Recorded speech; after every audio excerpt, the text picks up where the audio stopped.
Welcome back, everybody, to HGG 2019, and we're in Group C, which is the group of death, Rattles. And with me for this one is Darek, and Darek is going to be Brazil and Mexico.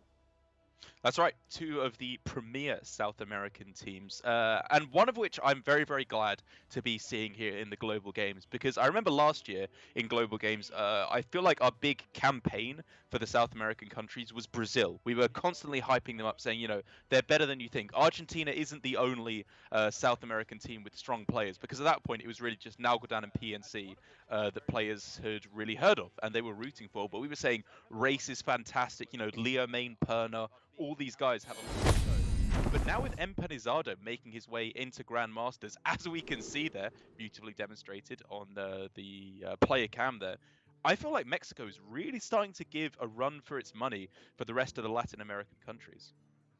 I agree entirely, and Impact as well is a player that has made it to a lot of late stages in tournaments without really ever getting that big one. But he's also handy in a tournament like this because his deck building is off the wall without being crazy. So in a team of two where somebody can say, look, we can do that, but no, we can't do that, and temper him just a little bit, they could be a serious threat. Worth mentioning as well, speaking of Grandmasters, that Torf is probably a player that very few of you have heard of. He's not a player that I had heard of until quite recently. His kind of biggest claim to fame for me is that before the Masters Tour in Bucharest, he was the #1 points earner for Americas and therefore the favorite to get through to Grandmasters. I'm not actually certain what his record was in Bucharest, but clearly it wasn't quite good enough to eclipse Empanizado and Language Hacker. I believe, but don't nail me to this, Mast, that he went 9-3 in Vegas and 7-5 in Seoul, but didn't qualify for Bucharest. Right, okay, that makes sense, because I didn't hear anything about him in Bucharest, which is kind of unfortunate, because after two very, very strong runnings like that, you know, you want to follow it up. And although this looks like your Common or Garden Quest Shaman mirror, and it is, this match has some other decks involved. And those other decks, especially from Brazil, are N'Zoth Warrior and N'Zoth Priest, and their own version of Druid, which is one of the more out there versions there is. It's the Overflow, Nomi, Safavar version, which is kind of interesting.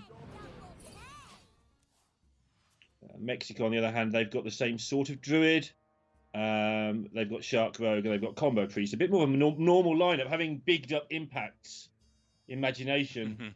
Seems that they've decided to almost go with a swerve and go with a fairly standard lineup.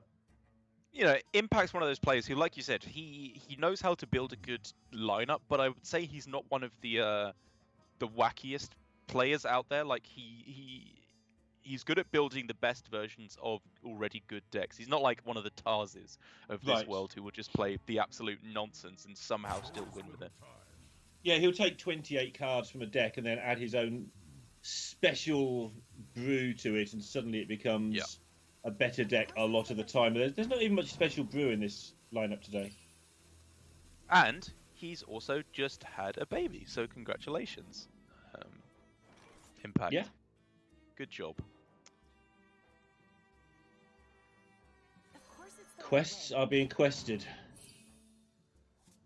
That's all I've got to say about this at the moment.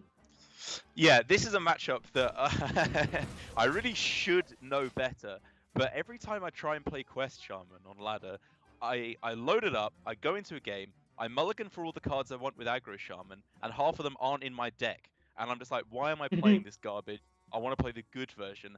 And I just go back to the degenerate Mogu Frog version. I mean, this does have a lot of the same stuff, obviously, like the Evolve and Hairs and all that good stuff, but I personally, I'm still just a bigger fan of the Aggro Shaman. However, the impression that I get is while it can be a late game value grind fest, the primary game plan for both of these players is to just explode all over the board with Mogu's, Hairs, and Evolves. Yeah, and play Shudderwalk if you get that far. That's kind of the unstated obviousness of this one. Obviously, tiptoe our Mogus, which is what they're doing right now, which is somewhere between really intriguing and incredibly tedious, depending how many times you've seen it.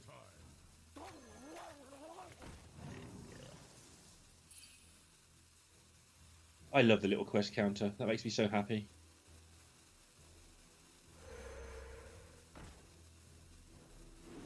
So just cycling through basically this point to try and find better things. I know Race rates Torf highly. I couldn't find the tweet involved, but he certainly has mentioned him more than one occasion recently. Right. And that's good acclaim. If Race thinks you're good, you're probably pretty good. I wonder. Impact looking like his normal excited self. Yeah, I know. He looks like that. I promise he's not actually as downtrodden as he always looks. He's actually one of the more upbeat and like less cynical players we have in Hearthstone. Like he's always just on Twitter being genuinely nice to people, and I'm like, wait a second, this doesn't sound right. Yeah, no, I agree entirely. And he's always fun to be around at events as well. Yeah, he is.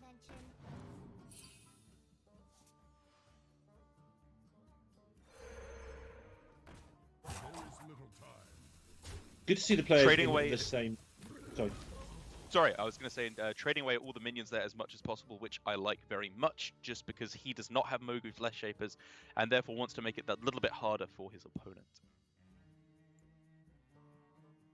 Yeah, and it's worked. What can you say? It has worked, just. It's always just. That's how numbers work. It either does or it doesn't. Both sides only have one mutate in their deck as well, which is relevant in terms of allowing them to play it, but not with any other cards. So it can't be evolved, but it could be mutated, but there's only one, so right. You could afford most of the time to take the chance. I like that Torf is diverting from the slightly more standard game plan of just hair, coin, evolve here.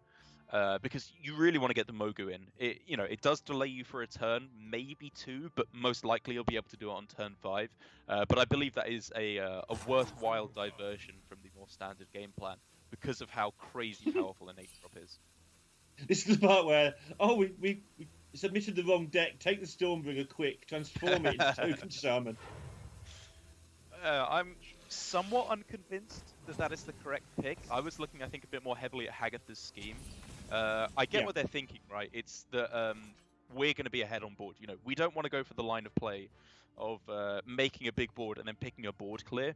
But I think in this matchup, there's enough back and forth that you could have found a good way to make just a 2 or 3 damage Hagatha's scheme worth it. Whereas this Stormbringer looks to me like it might be quite a while before you're getting anything good out of it. Yeah, they certainly considered it pretty strongly there, and I can definitely see the merits of it. And now they're going to wish that... No, they're just going to not wish anything. They're going to wish they weren't playing the game. They are going to be able to do their own hair evolve stuff, but obviously they're going to lose out on this tempo, which is huge. Things! Wow. I didn't expect to see a 5-1 Wolf Rider in there. Pretty good. That is pretty good. A juicy evolve. Obviously, it's a little bit results oriented, and I guess the Hagatha scheme wouldn't have actually been that good quite yet. But it's I think just indicative that Torf maybe should have gone for a slightly more reactive option off of the spell offered there. But it's not like he is left high and dry now. He has a lot of very powerful options, most likely in the form of Lackey Hair Mogu Evolve. Yep, the key thing here, obviously there's no Bloodlust, so although it looks grim, it's not quite as grim as it is against the token version of the deck, where you're just dead next turn. Correct.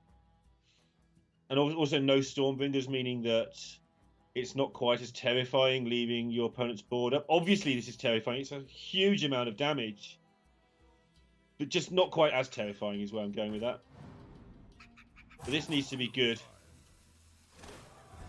The Mogu can't actually kill anything apart from the totem, right? Yeah. And I think you're happy to take that. It's probably the highest priority target.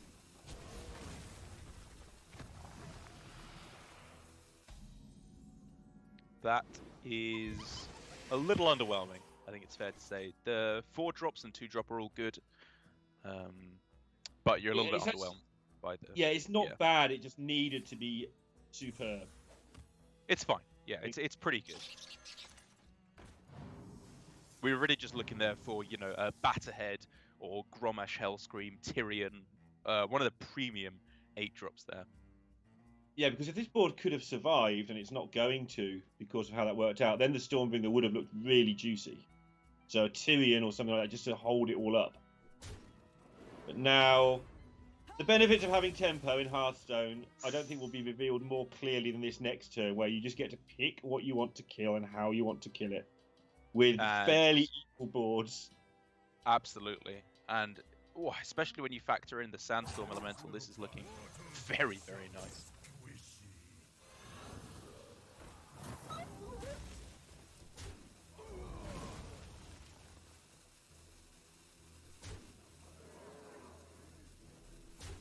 It shows how hard it is to beat through, though. You're having to take care of this board.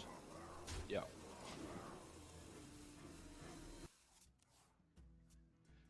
Kind of a tough situation there.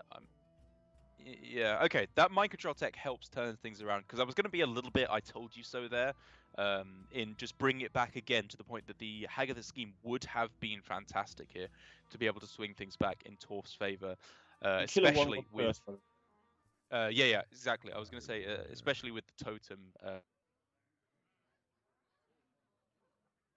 So play the 1/1s, trade into the 1/1, double mind control tech, and then kill something with your water elemental. I think. Yep.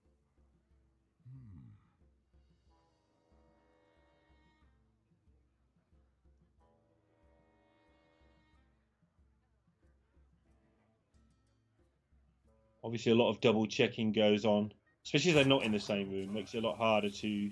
It's not hard to communicate, but it's just that more difficult. You're saying that over some video communication devices there is a short amount of lag, Lorinda? Because I wouldn't disagree with you if you did say that. It does seem to be the case. It's possible that people can talk over each other. Been known. When they're communicating. Yeah, with online communication devices. The thing. We're so funny. Aren't we just? And now, with board control finally going back to Torf here, it is left to Empenizado to try and mop things up here, which he could do a pretty good job of, swing things back in his favor pretty nicely, especially with these few juicy lackeys.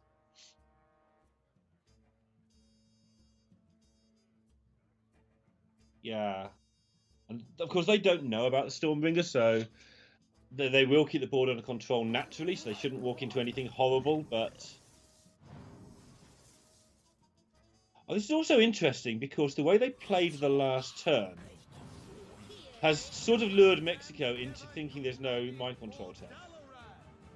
It seemed like quite an obvious play last turn to just steal 2 minions. Right. And now they can do it this turn instead. If they so desire. But they do have a million other options. Oh, very powerful options gained off the 2 drops there in the form of Khadgar and the Lost Spirit. It does just make it a little bit harder for Torf to be able to respond effectively without buffing up all the, attack from Empenizado's side of the board. But he can just go with a nice mind control tech anyway. He could also go with both mind control techs. I know you can get the same effect by using your hero power, but one of them doesn't put the extra 3/3 into play. So that was also worth consideration. Yeah, I think I like hero power anyway, just because you can make use of 1 mana pretty. Yeah, and you've got time. Or he can trade away the rat here and then go for 4 2-drops. Or I suppose 3 because of board space. Yeah. It's not that bad. Actually, I'd probably rather see the Ethereal Lackey held because it's so good with the Stormbringer. Yeah, they're just going to make all this because they've got the Stormbringer ready. Yeah, I'm pretty sure I preferred the Witchy Lackey there because you could turn your Novice Engineer into a 4-drop instead of making a few 2-drops. Whereas, like I said, on turn 9, being able to go Hero Power, Faceless Lackey, plus Stormbringer is very powerful. Oh my goodness. Oh wow, it's going to be so tempting to them.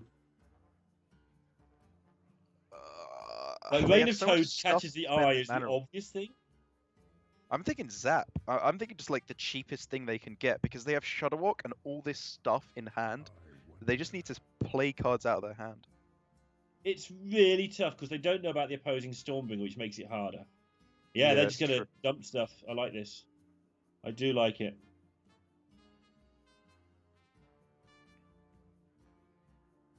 And now you've got to move because time will start to burn. Yeah.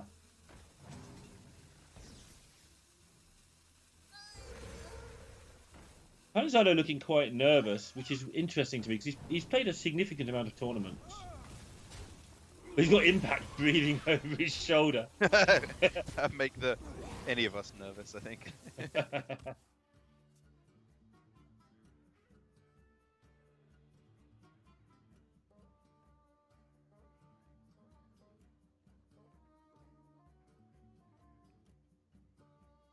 And obviously, Hero Power, Mind Control Tech, and possibly even Bog Slosh it back and do it again if they try and go wide with this board.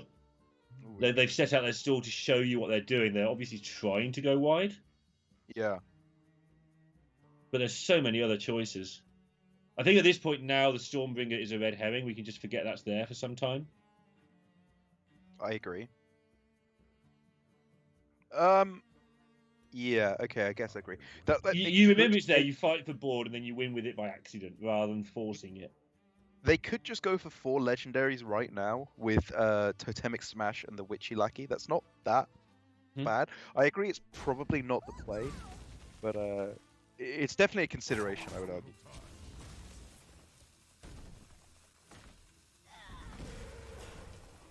That's what they're going to. Wow, Here okay. he comes. 3 versus 2.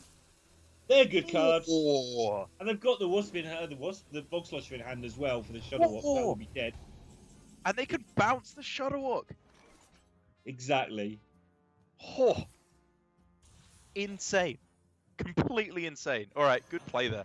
I was thinking they wouldn't go for it because they traded away the Novice Engineer instead of making another legendary.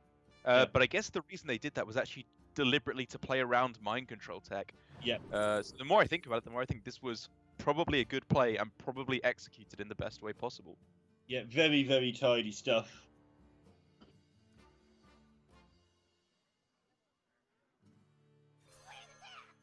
Oh. They've done really well to hold in here as well. Very well. And it's not over yet because they've got it's so not many over. cards and there's only a 7/7. The health totals have hardly been touched. It's so different to the other version of Shaman, where you're just whacking each other in the face a lot of the time because you've got the control of the game. And then someone bloodlusts and it ends. Pretty juicy looking Ysera Awakens though. Oh yeah. If Tor can find a mutate or an evolve to go along with that off of this Novice Engineer, that is looking insane.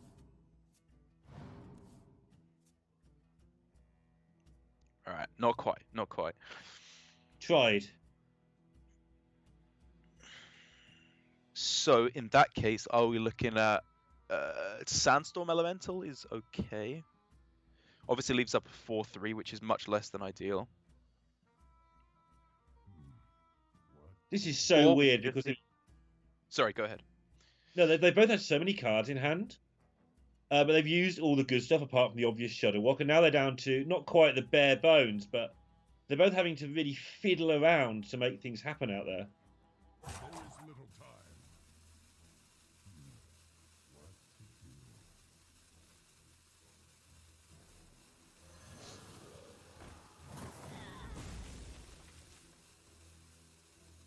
What do they even bounce here? Do they bounce the Novice or the Sandstorm? Both were good. Sandstorm, apparently. Weird turn. Very, very tough turn. Yeah, and something we harped on about a bit yesterday, but it's going to matter in this match, is time management on the turns. And that has to favour the two players sat in the same room. Let's see if the Shudderwock can get things done. Yeah, got a Sandstorm loaded in there, ready to go, as we just saw, to clear off most of the board.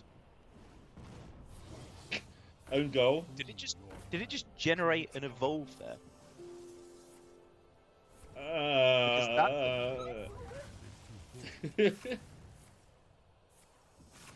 Gone are the days when I used to know what the battle cries were on a Shudderwock. Spoilers, I never did. 2 life drinkers burned there, which is pretty bad for Empedorzado because that means that he's obviously drastically limited on the amount of health he has at his disposal.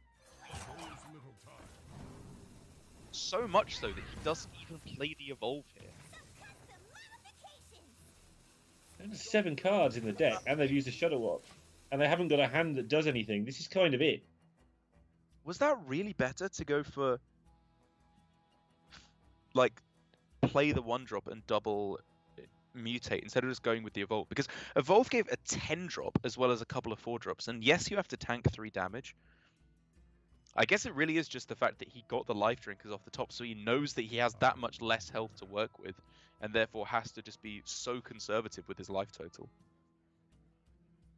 Yeah, I wonder if they've read into what the Asura card is as well. Because a lot of legendaries die to Asura Awakens. It's true. Very true. Legendary, I mean, a lot of big cards. Yeah. Maybe you're right. So maybe they're holding it to get the Awakens out of their hand to kill the Shudderwock, and then...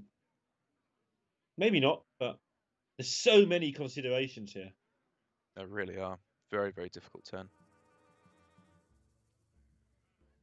And this is another difficult turn the other way.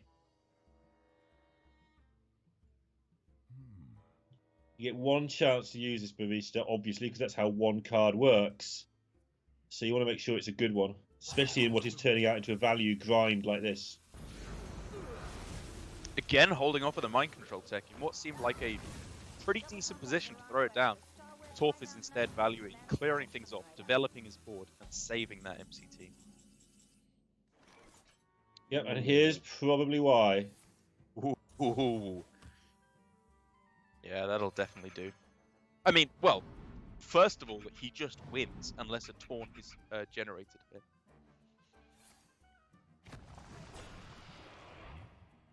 That's a taunt that has been generated. 1 problem solved. And they must be seriously tempted not to evolve again. In fact, they won't evolve again. Well, they can because they've got the Titanic Lackey. Sure. Whoa! The Titanic Lackey's in hand, but they got Venture Co-Mercenary.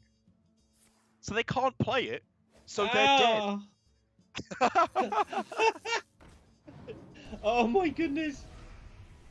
That is a punish the likes of which I don't think I've ever seen. That is grim. Is their downfall there in the end of that matchup, thinking they can get a better Evolve there, and in the end, they're just denied by the Merc. That's made you so happy and cheerful. I just never even thought about that. Venture Code very rarely comes up. No, of course. I mean, there's so many to choose from as well. You don't remember every single interaction, and you've played a lot of Evolve. Yeah. So if you're not going to remember it, most people are not going to remember it. And even if you do remember it, like, what's the chances? Right, exactly. Pretty small. It's incredibly unlikely. And I think on average it probably was the best play because their highest chance to victory, I think, was not grinding. It was hitting lethal on the next turn. And upgrading again when they had a 0 attack 4-cost minion is probably the best way to do that. But they were met with the ultimate punish and lost because of it. Nzoth Priest. What was that, sorry? Nzoth Priest, yeah. I don't know, I just thought I'd try a different way of saying resurrect. Trying to spice up the marriage a bit, eh, Neil? Yeah, just try a few new things. So, Resurrect Priest can just get absolutely blown out here. It can. That is the way we saw it go earlier today, where I believe it was Canada that took the win against Argentina in this exact matchup. Where it did look fairly favoured. The Resurrect Priest in that particular matchup did not hit a very good amount of damage or pressure later on in the game. But that really wasn't the biggest concern. It was more just about trying to hit enough removal to deny the Shaman the consistent damages. Consistent boards full of damage.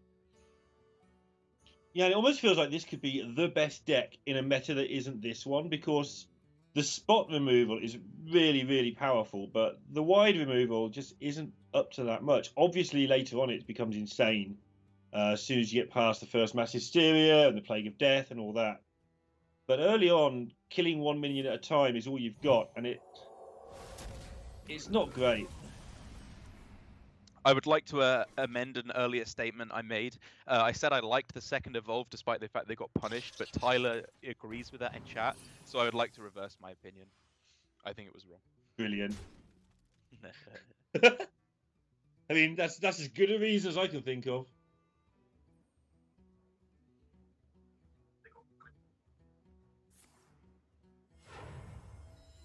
Empanizado clearly here, I think, setting up for, at the very least, the option of evolve on the following turn, even if it doesn't end up going that way, which I think is probably pretty smart. If he doesn't want to go for the evolve, doesn't have to, could just follow up with the Witchwood Piper, and it just smooths out his curve in a more aggressive fashion. Yeah, Witchwood Piper is still a bit of a mystery to me in this deck. I get it. It's useful, but it's still a really bizarre card just to be floating around in there. Oh, for sure. I mean, I've heard from the horse's mouth, from Casey, who innovated this tech, I believe, along with Bunny Hopper, a while ago, him saying he doesn't actually like it that much anymore. It's kind of the problem with those players is that Bunny and Casey are so well respected that as soon as they do anything, everyone just assumes it's right, even though, you know, they're only testing it. They're not certain that it's correct. Yeah. I used to love the way that Flamingo Bums would deliberately take a deck and put in one really trollish card that looks vaguely possible, and then tweet it out, and then wait for Navi to run into it and just say, "This guy's playing the meme." It would happen so often. That is a totally useless card. That's what I was talking about with Hunter Race. That's like his long game plan. Is he deliberately tanks a tournament with bad decks, and then everyone thinks they're good because he's Hunter Race, and then wins the next one. When's that going to happen? He hasn't tanked a tournament in about 3 years. It's true. It's like, for example, with the combo priest that he plays. Who knows? Maybe the Born Samdi was a meme the entire time. Everyone was playing his exact list in Grandmasters for like 4 weeks straight. And maybe he's just planting the seeds along the way so that eventually he can rip it out and call everyone an idiot. That'd be so great. It wouldn't be great for us because we'd fall into it and we'd look incredibly silly, but we're used to it. I am. So not even a mass hysteria here. Yeah, I'm well used to Hunter Race making me look like an idiot in public. In public now, he's moved up. I didn't see him dump humiliating your Discord in private. Yeah. Well, that was a great little interaction. Speaking of great little interactions, I don't have any. I wanted to transition that, but I have nothing to say. Water Bearer heals you when you play it. That's a fun interaction. Thanks, man. Shut up. That's just really helped me so much. So the only problem with Evolve, in theory, would be Mass Hysteria. It does tend to do well because minions tend to have more health and attack these days, which means they stick around, which means they die in a Mass Hysteria match. Weirdly. Yeah, I don't want to say I'm surprised to see the Witchwood Piper because it makes sense, right? You know, 4 mana, you play your 4 mana guide, that makes sense. But I think to an extent, I was expecting a slightly greedier line to come down from Empanizado, where he could have played out, say, the Sandstorm on this turn, and then gone for Hero Power plus the Witchwood Piper in the next couple of turns. But I guess that was maybe just a little bit too slow, a bit too passive, and he wanted to just get enough value off of it now, and then go Hero Power plus Sludge on the following turn. Really setting themselves out for an incredibly long haul, though, by saving Evolve and just going for the grindy Hero Power Shudderwock game. True. Against Priest, that's pretty scary strategy because once you get past about turn 6, things do start to go horribly wrong for you if you're not careful.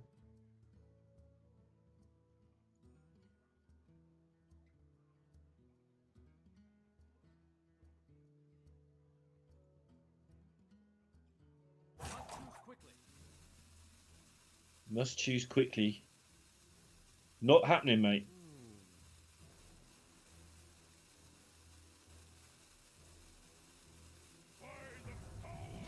It is a weird Yeah, I mean, spot because still, this Emperor Thaurissan is terrible. It's not good. You yeah. want to be hitting more important minions. It doesn't help him do any of his power curves a turn earlier, like Mass Resurrection or N'Zoth. It doesn't really help him do anything especially powerful next turn. It's just really the best thing he can play, I guess. Yeah, there's a couple of things that do work with it, and again, he wasn't happy about it. If your opponent's going to deal with it, it's probably not going to lead to them having much of a power turn. And also, it just gets it in that res pool at some point, because you don't really want to be keeping it around in your hand for too long. Just because you've got nothing else useful to do. To elaborate. Very nice. He's actually doing the secondary job of just killing a minion here. Yeah, true. It's a sad, lonely little job, but it's all they've got. Sorry, was that the minion or casting? Yeah, I was just expecting that exact comment.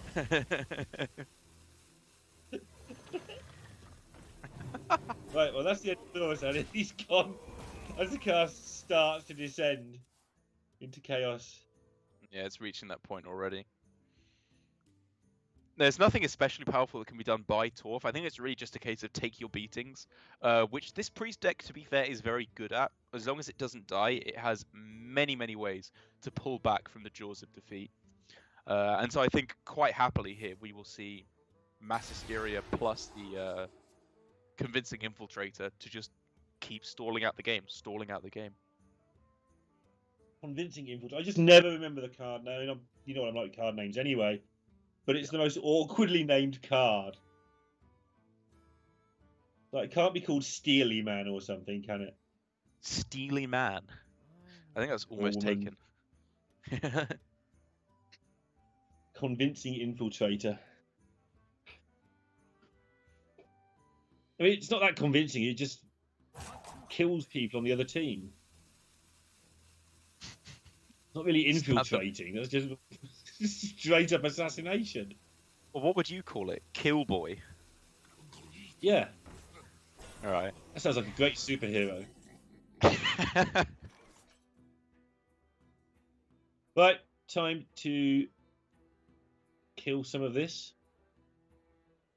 Yeah, I'm thinking trade away some garbage. I was thinking you trade the 2-1 away and then go like Hero Power Lackey.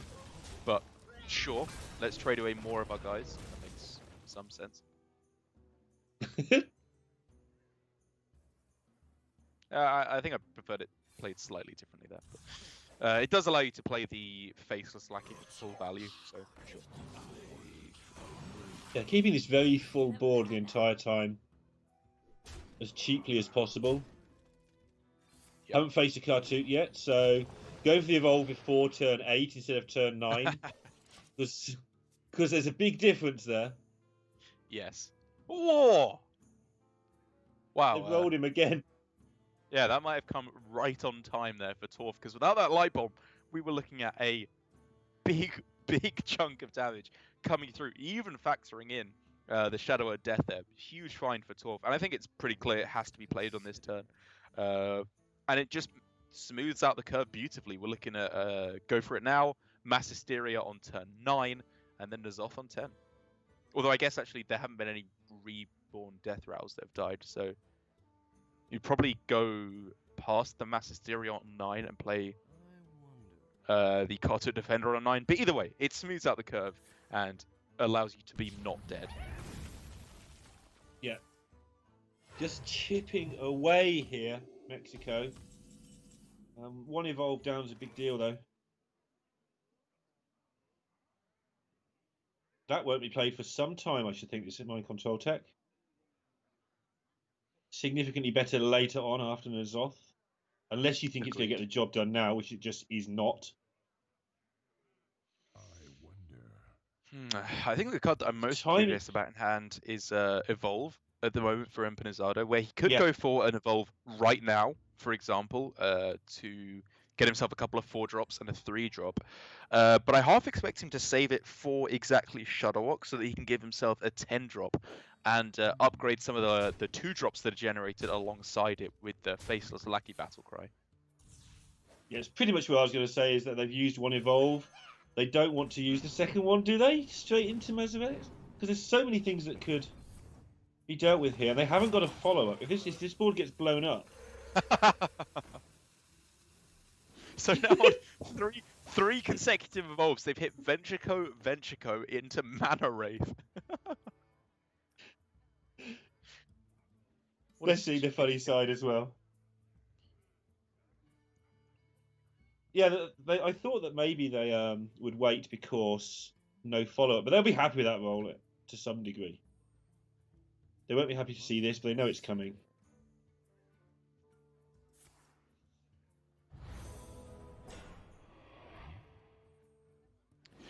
That'll do. That'll do very nicely.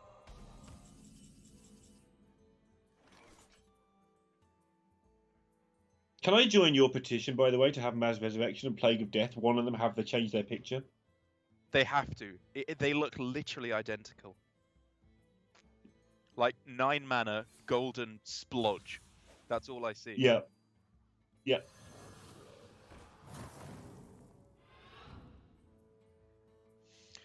Well, the king of 4-drops coming in very, very useful here. Of course, in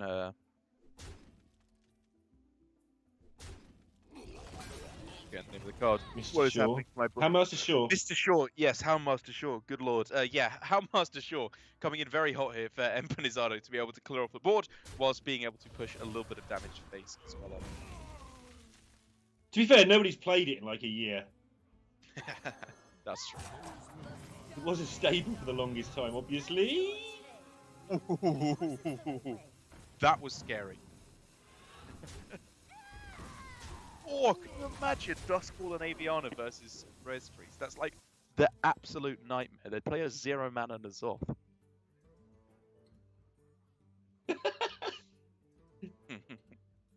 Still not that much in the N'Zoth pool. I think that's going to change quite rapidly though, because there's already 2 convincing infiltrators, which is not bad. Yeah. I think on this turn we're very likely to see either Light Bomb plus Kartut, or I guess more likely just Shadow Word Death plus Kartut. And then you can see N'Zoth plus Seance on the same turn, a turn after that. Which is, dare I say... Yeah, and then things start. Yeah, it's game over, other than we'll allow for Shudderwock MC Tech to have some say in the matter. Right. If that all comes off. Not quite there yet. Because this Light Bomb is far from fun. Because if you play Light Bomb Kartut, all of the Shudderwock generated nonsense is going to have... Well, the Shudderwock is going to have Charge or Rush, which is the same thing when you're trying to take down a defender. Yeah. I agree with everything I'm seeing. There was obviously some merit to go for Light Bomb over Shadow of Death, because it means that the Houndmaster Shaw would have to trade evenly into the Kartut defender, but I think that's probably not quite good enough of a reason. Such a timely mutate. I think they're going to Shudderwock anyway, but this just seals the decision. 100%. And now things will happen. That's all I can say about this. It's like being used to cast Yogg. It's like you just gave up after a while and watched it. Just watch. It's like when you're a supply teacher and you just kind of given up. You're like, right, just watch this video.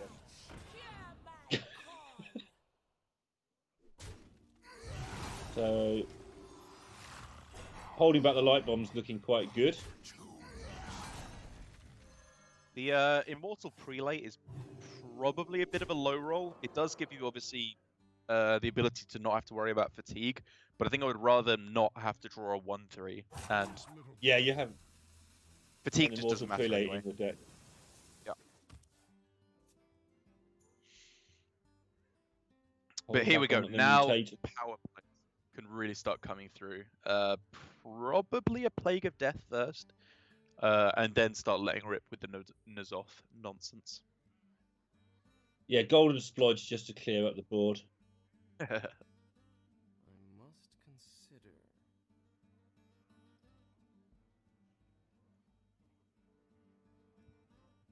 They do basically never die to playing N'Zoth here. Which is what they'll be considering. Just N'Zoth Seance and see what happens. Let your opponents use up some of their resources killing off your board, and then some more resources repopulating, and then just blow it all up. It's definitely tempting. It does feel to me to be a surprisingly close game. Like, I think I'll probably put Torf at a fair advantage, like probably 60% to win from here.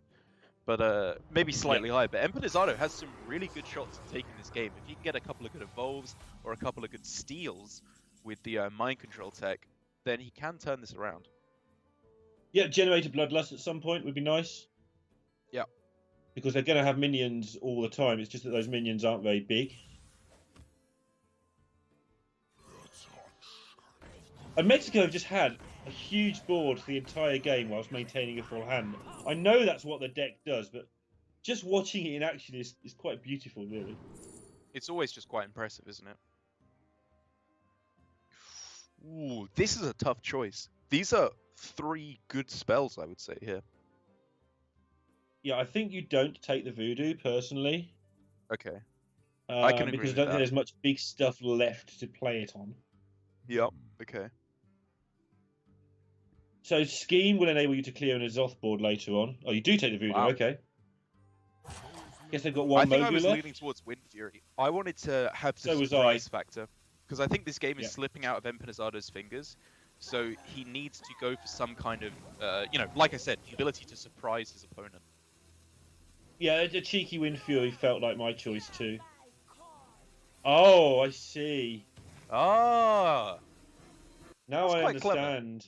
That's quite clever. Is that too cute? I think that's a little bit too cute. It might be. I think I'd rather, even though they can do this, like a 2-drop that death rattles into a 3-drop every time you draw it is good, but they still have 15 cards in deck, and like I think I would much rather have seen a 5-drop off of the 2/2 there instead, right?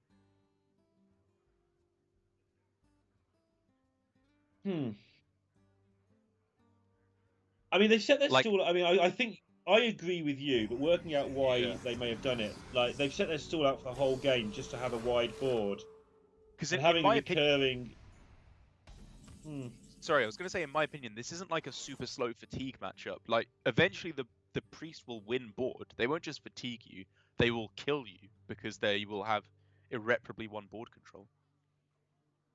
Yep. And of course, we've got Class Division, and N'Zoth was there with the Seance. It didn't have to be. Engaging TC-130 mental dislocator.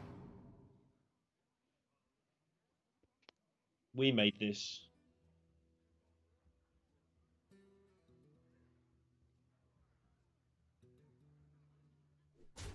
This army of absolute puddings taking on these monstrous defenders doesn't Well- look fair. I've got my new ringtone. It is, of course, Neil Lorinda Bond saying "Army of Absolute Puddings." Earthshock, Lightning Storm, both seem okay. Those are both good cards, yeah. Ooh, that's... okay, Hagatha's scheme makes sense. You know they have a N'Zoth in hand. I was wondering if it was Lightning Bolt to go for more damage, but I guess the face damage route is just kind of not really a possibility anymore. You have to win back board. Yeah. I'm just yapping because it seems so clear how it's going to pan out over the next couple of turns. It's basically exactly what you're saying. Just some board fights and the puddings end up losing. But so much removal in Mexico's hand is complicating the issue a lot. True. And I guess this is a good time actually to address something we haven't done for a while. Question in chat: what is Global Games? To qualify for Grandmasters? No. Hearthstone Global Games is a standalone tournament where players from 48 countries have been invited. They play in pairs, teams, as you can see together with Empanizado sat next to Impact there, to try and fight for $75,000 worth of prize pool. And it's going to be played over 4 weeks of competition these first 2 weeks, of which we are in the first week, are going to be the group stages where all the teams will be cut in half. We will have 16 teams left over, and then at the end of all of that, we will be having the next stage More of the group tournament stages. in a couple of weeks' time. Yeah, kind of more group stages. But to answer your question, no, this does not qualify to Grandmasters. It is just for the prize money and the glory for your country. And in some ways, it's almost not quite the other way around. The best 2 players or the highest performing 2 players from each country was picked. So there's a lot of Grandmasters representing their country. That's right. And they are in teams of 2. Torf will be talking to Race. He's not just talking to his webcam to look cool. And as you can see, Impact is actually with Empanizado, whose name I still cannot say after all these years. I think you got it. Impact. Yeah.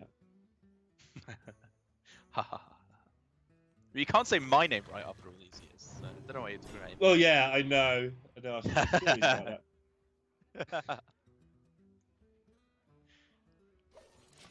that. And I would So never we're seeing be a able to say pretty your clear. name. Sorry, correct. But I was going to say that it's a pretty clear divergence of game plan here for Empanizado, where he's slowing down quite drastically on the board control route, because I think what he's trying to maneuver here is a Springer trap for Torf, where Torf will say, okay, let's go for lethal. Let's overextend onto the board to try and close things out before they can extend it too far into the late game and win with fatigue, now that they have the Immortal Prelate. And then, when he does go 2 all in on board, we'll see Empanizado go for a really big Hagatha scheme into a Lightning Storm to clear off all the Reborn minions. However, I think Torf is probably going to smell that trap before things go wrong for him. Yes and no. I do agree that he should see something coming. It's quite hard to predict the exact Hagatha scheme nonsense. Yeah. I think he may avoid it by accident. As in, they're just still getting quite a lot of value as the priest. They are running out of cards, though. Okay, Nazoth is not 1 card, it's like 7 cards. But I'm just still gobsmacked at how Mexico have just taken their time and kept constant full boards. It's just what the Quest Shaman does. It never looks oppressively powerful, but it just keeps on chugging. It's the little deck that could. I wonder.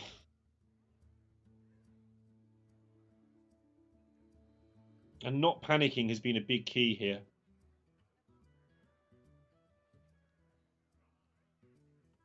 Oh, I shudder to think how many times you have to play test this to be this calm playing this deck. But it's a lot. I'll agree with that. As it finally comes down to Empanizado coming to the conclusion, you know what? They're not going to overextend into this Hagatha scheme. It's not worth it. We just have to roll now, because I think correctly so. If they just play out one by one, eventually they're just going to lose to the 6 or 8 damage a turn from these remaining minions. They're not even that far behind after they MC Tech 2 minions away. Fair. As long as they keep a couple of medium-sized things on the board, which they've tried to do this term, it's only one thing, obviously. You roll. It doesn't matter there's a million minions in, and Nazoth can only generate 6 friends. Yeah. MC Tech 2 of them away. It's not that ridiculous. And then the priest is kind of out of stuff.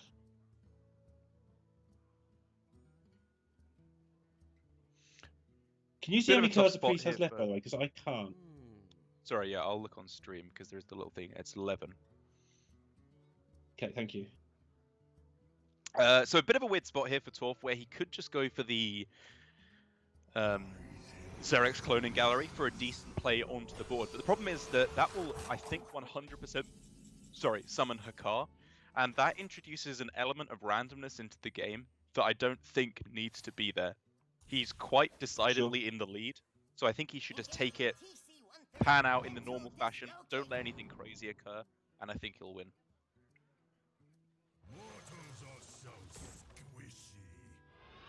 Just reminds me of The old favourite taunt druid days. Armies of taunts looking at each other, taking forever to get through. Well, Light Bomb doesn't do much. And Cloning Gallery doesn't do much. I don't think.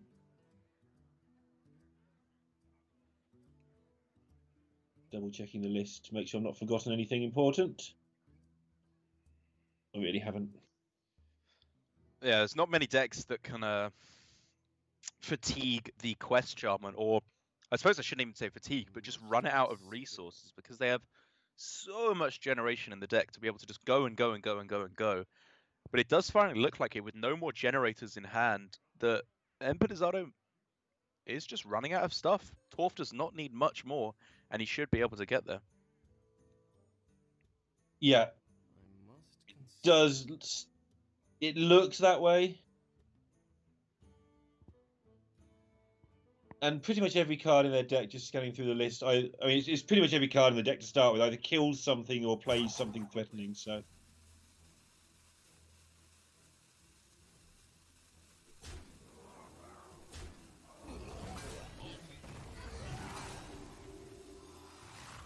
Interesting choosing to take the hit first. But now that's out of the way, they can plan in almost absolute safety. Agreed. Immortal Prelate there, once again, as a reminder, it has, what's the name of the card? Big Bad Voodoo cast upon it, so when it dies, it will summon a 3-drop. And to be fair to Empanizado and Impact, I was saying that I thought at the time it wasn't a aggressive enough of a play, I suppose you could say, or it was too cute. Like, getting a 3-drop every time isn't going to win the game. But that extra value engine that they've generated may be the difference maker. Who knows? I mean, they played so much value and sort of careful here. They knew they couldn't kill the priest early. I mean, they gave it the obligatory attempt early on. But since then, they have just maintained this relentless value on board, and that's just playing into that strategy.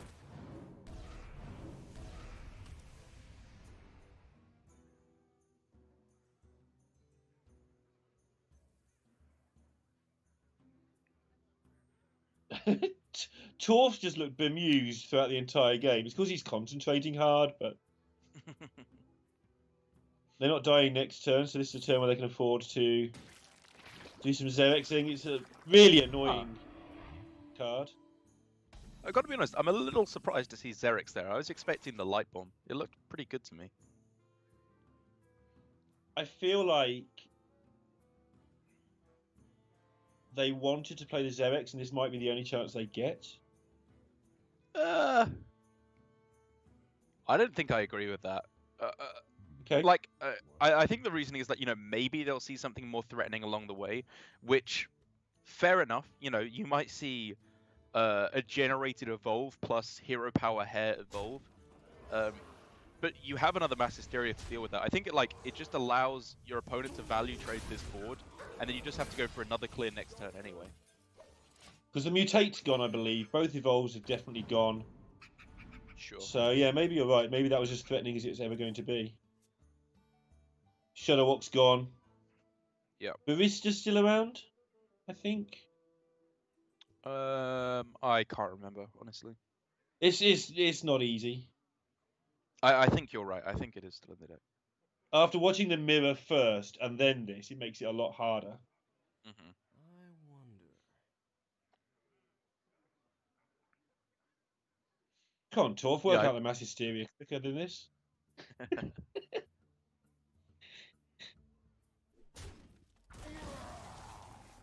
It looks like he's setting up for the Light Bomb, but just wants to get 1 damage to the face Yeah. first. Oh, my mistake again. He's really holding on to these removal pieces. Yeah, something that I always forget is that the best control players are really good at holding onto their removal at all costs. You have to claw it out of. I see your point. I just don't know if I necessarily agree, because wow, okay. He still is able to get a huge amount of value out of the Ziliax if he'd saved it. But either way, like you said, it's fine.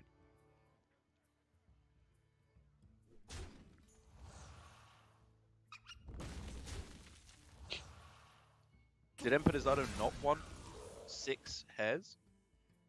That's what I was wondering. I'm very confused what they're saving it for, which means I'm missing a card from my brain. Me too, apparently. Like Shadowbox's been played.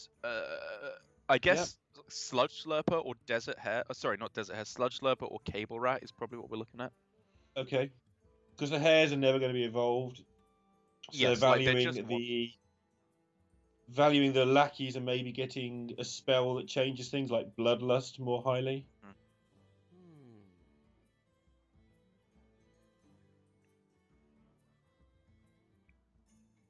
I think the priest here can afford to just heal face and go. I think I agree.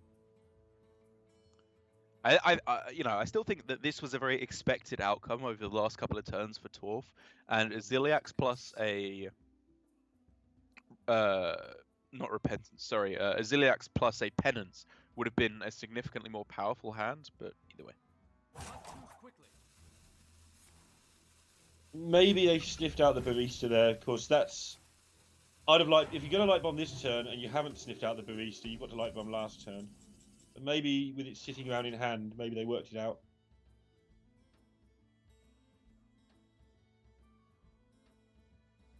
I hope you like my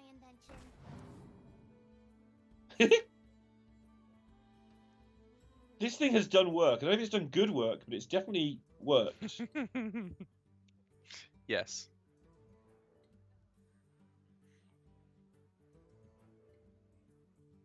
Wait, what? Why do they have 2 of them? Am I losing my mind here? There was a reason. No, there was a reason. I've completely lost it. I think they evolved into a second one at some point. Oh, okay. I might Really? be wrong. I'm willing to be very wrong. This game has had so many twisty-turny things happen. Yeah. Okay, I must have missed that.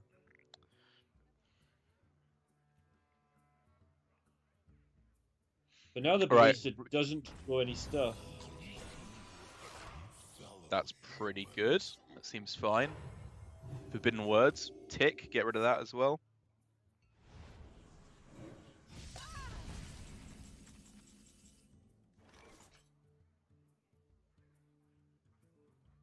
It's only enchantments that work on the prelate, right?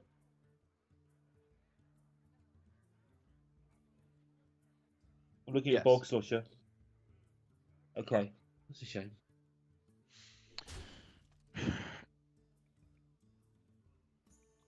Also, impact in chat, quite right. You know, don't want to draw into the bloods too quickly with the novice engineer. Makes sense to me.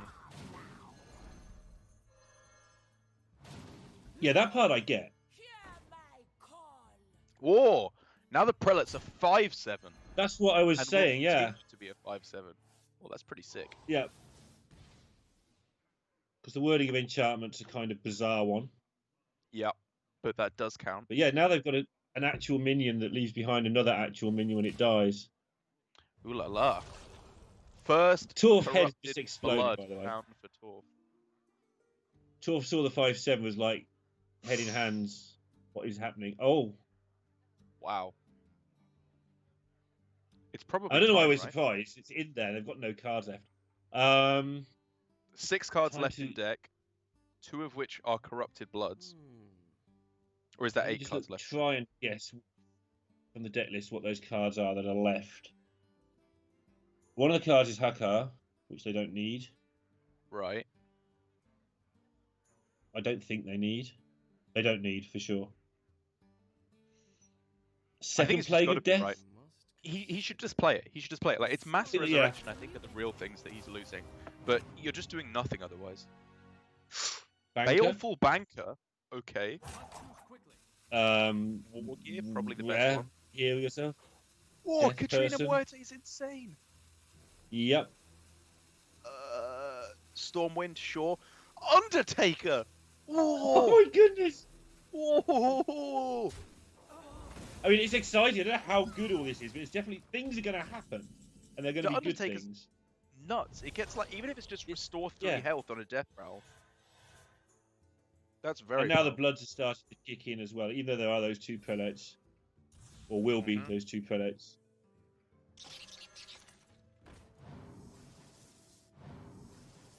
But because of the prelates, it's going to be the grindiest bloods you ever did see. Correct. In fact, there may come a time where they just leave it up on the board just to make the bloods kick in. Yeah. I hope you like my invention. Here he is. Oops. Ooh. Yeah, this is starting to look like the beginning of the end. Yeah. That Mass Hysteria should be enough, you would think. Because without it, let's not forget, Torf is down to 1 card with a hodgepodge of pretty good stuff to come.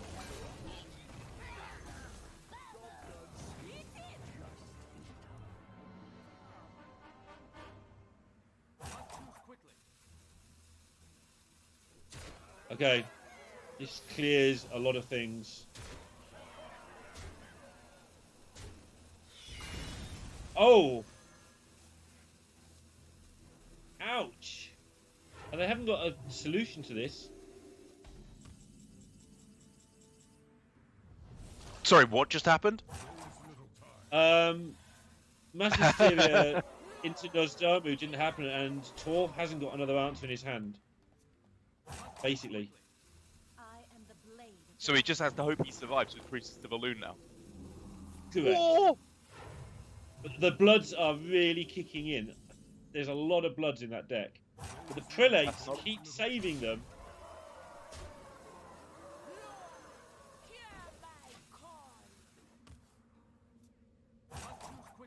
Torf can survive. If he just goes Priestess of Elune, he's not dead, right?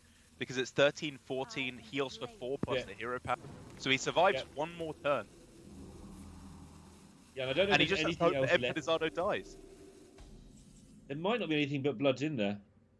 Or there might be some sneaky generator, I just don't know.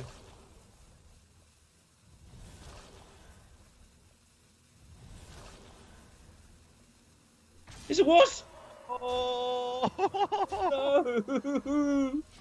They shuffle it in correctly just to give them a chance to not draw the corrupted Yeah. bloods off the top. And a chance of getting Wolf Rider. Yep.